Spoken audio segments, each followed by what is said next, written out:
Aujourd'hui, encore un homosexuel sur deux ne peut pas afficher ouvertement son orientation sexuelle au travail.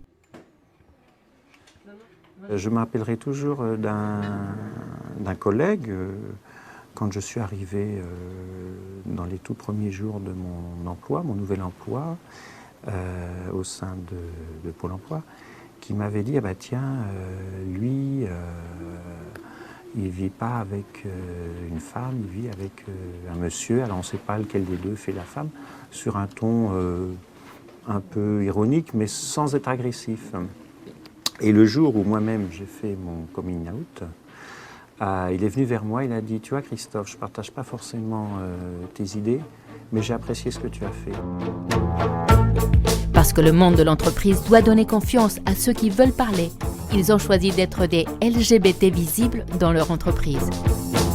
Aujourd'hui, ils ont accepté de témoigner.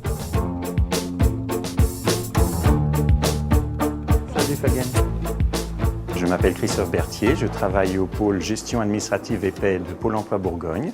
J'assume parfaitement mon homosexualité et elle est très appréciée au sein de mon entreprise. On y va. Attention! Christophe, c'est quelqu'un de très calme, de gentil, de disponible. Et dans l'équipe, il apporte une sérénité qui sécurise. Anne-Sophie? Oui.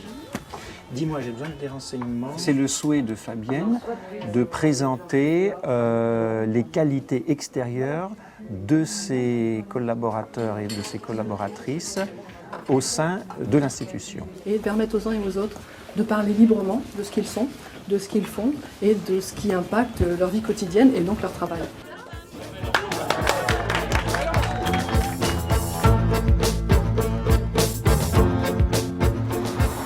Je suis André Lecoupe, je suis responsable de la boutique internet pour les professionnels chez France Télécom Orange. Je suis gay et je le vis très bien dans mon entreprise. C'est découvrir homosexuel, c'est quand même une étape difficile dans sa vie et tu te rends compte très vite que si tu veux être honnête avec les gens qui t'entourent, ta famille, tes proches, mais tu dois faire ton coming out et dire ce que tu es au plus profond de toi.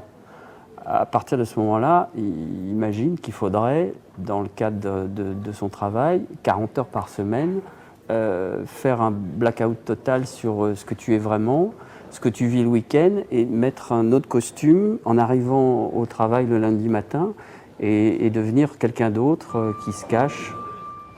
André, c'est vraiment une pépite parce qu'il a une rondeur d'approche, une sensibilité, une richesse, une bonne humeur.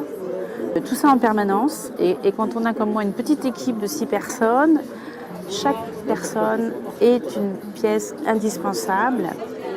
Je pense que c'est les gens avec qui je travaille qui me permettent tout simplement de me sentir bien. Créer un climat de confiance, agir en bâtisseur, c'est être confiant, attentif, avisé. Je m'appelle Philippe Gouin, je travaille dans une entreprise de transport où je suis ouvertement gay et tout se passe très bien. L'environnement favorable, en fait, il a été construit petit à petit.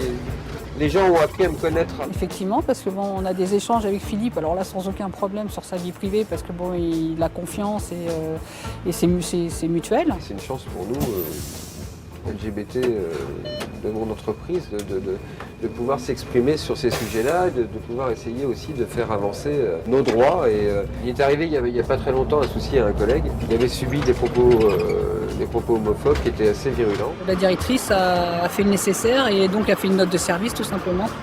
L'entreprise a fait voir qu'il ne fallait pas qu'il y ait de soucis et qu'obligatoirement c'était réprimandé. J'ai su que l'entreprise avait été signataire en 2004 de la charte diversité. C'est ce qui m'a permis un petit peu d'avoir un climat de confiance pour déclencher une campagne contre l'homophobie par le biais d'une affiche. Et l'entreprise a décidé d'acter un petit peu notre travail en le publiant à 2500 exemplaires et en le diffusant de manière officielle avec une lettre explicative à tout le réseau RH. Ouvrons les yeux, brisons le silence et libérons la parole. S'engager, c'est avancer et c'est reconnaître que la diversité enrichit. Bonjour Monsieur Duvernay. Vous allez bien? Ça va bien. Bonjour, je suis Jacques Duvernay, je suis le directeur de cabinet du maire de Bourgoin-Jallieu je suis gay et tout va bien dans mon métier. Tous les acteurs de la ville savent que je suis gay, même avec beaucoup, j'en en plaisante. Quoi. Moi, je suis capable de faire des blagues gays, y compris en réunion.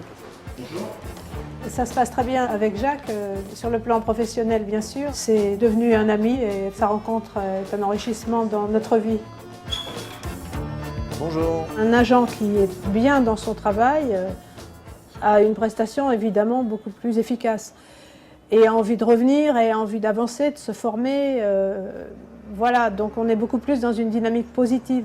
Une municipalité comme notre ville se doit, elle aussi, de veiller à ce que le climat global dans la ville favorise la possibilité pour toutes les diversités d'exister.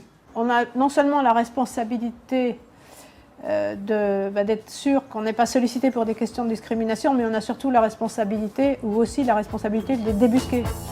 S'engager en faveur de la non-discrimination et de la diversité, c'est valoriser les compétences individuelles. Le groupe Randstad France s'est engagé depuis plusieurs années dans la lutte contre toutes les formes de discrimination.